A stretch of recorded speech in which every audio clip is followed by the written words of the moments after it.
ஈரோட்டில் கவுன்சிலர் வீட்டிற்குள் புகுந்து கொள்ளையடிக்க முயன்ற நபரை பொதுமக்கள் உதவியுடன் கவுன்சிலரை பிடித்து காவல்துறையில் ஒப்படைத்தார்.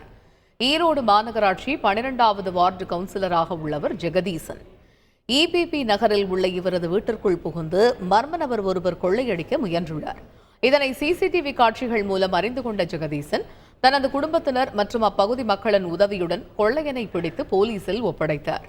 கவுன்சிலர் வீட்டிற்குள் நுழைந்த கொள்ளையனின் சிசிடிவி காட்சிகள் தற்பொழுது வெளியாகியுள்ளது.